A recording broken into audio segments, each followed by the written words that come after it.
was the best-selling vehicle in the whole entire world for 2023, 2024, and maybe even 2025. Today we're talking about the Tesla Model Y, and this is a beautiful example, a 2025 model. The last year of this generation, the 26 model year of the Model Y was refreshed.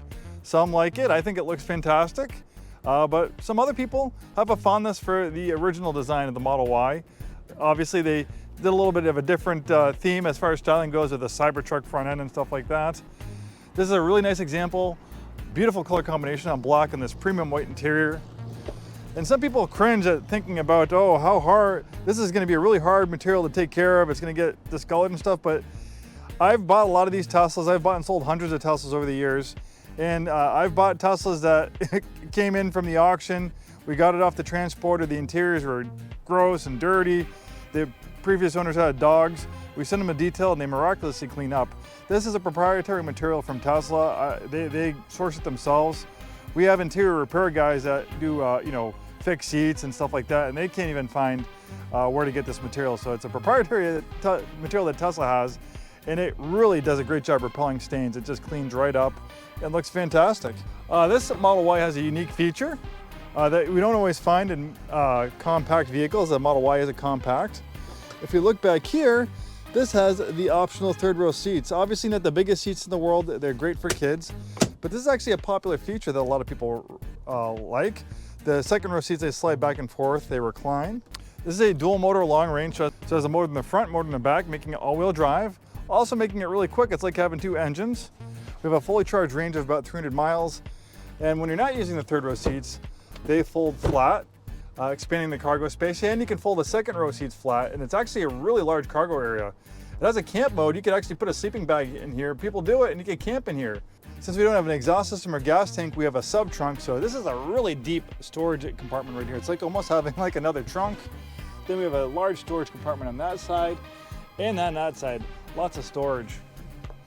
Yeah, the camp mode is great in these things because it allows just to take enough heat from the high voltage battery to heat the cabin, the interior, and use the infotainment system. Since we don't have an engine, it doesn't need to constantly idle and stuff to keep the vehicle warm, like in a gas car. So that's a great dividend of the efficiency of EVs, is that they're great for camping in as well. And even though it is a compact, we have amazing interior space. I'm 6'2", I have a ton of headroom in here, ton of leg room. We have this huge glass roof panel that allows lots of natural ambient light inside. Since we don't have the gas tanks and drive shafts and exhaust systems and all that complexity of a gas car, EVs generally have more interior space than a comparable gas-powered vehicle of similar size. I love the minimalist styling of the Model Y, very easy in the eye. And since we don't have an engine up here, we have a front which is even more space, and it's a safety feature. You have all this space to absorb crush energy in a frontal collision. You have a crumple zone that's 60% larger than a crumple zone of a gas car. So you have all that space to absorb crush energy, making the Model Y one of the safest crossover SUVs on the road. Nice, comfortable front seat accommodations.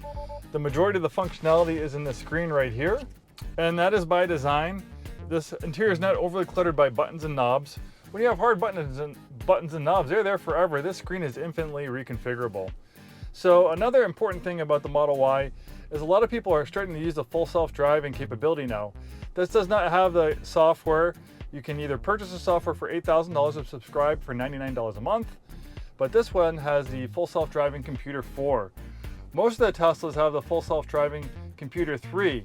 So the computer 4 was, they started rolling out in the Model Y at about halfway through 2023 model year. It has a much more powerful full self-driving computer which can handle heavier computing. We also have higher resolution cameras. The system's completely vision-based. It uses just cameras to navigate around the world, but it has 7 cameras all the way around it. You know, we drive with 2 cameras right here and we do just fine. So Tesla's reasoning is if you have 7 cameras that are never distracted, it should be able to drive better than a human being. And the full self-driving is doing amazing right now. They're actually rolling out robo-taxi service where they don't have a driver in the driver's seat of the newer 26 Model Ys, they just have someone in the passenger seat. So it's truly at the point where this software is getting capable of driving unsupervised. Right now, for someone like you, this is as of September 2025. Right now, if you buy this, it still requires you to be supervised. Pay attention, there's a camera right here, making sure you're not distracted, you're not taking a nap, looking at spacing out, you're supervising and making sure the vehicle is doing okay. But it doesn't seem like we're too far off from being unsupervised. It's not guaranteed, but maybe one day this Tesla might be truly capable of driving on its own. It can drop you off, go park itself. If you had too much to drink, you can be in the back seat and not get a DUI. You can take a nap. You can work on your commute to work if you have a 2-hour commute into downtown Seattle. That's a lot of time wasted, but you can get that time back when the car is doing the work for you.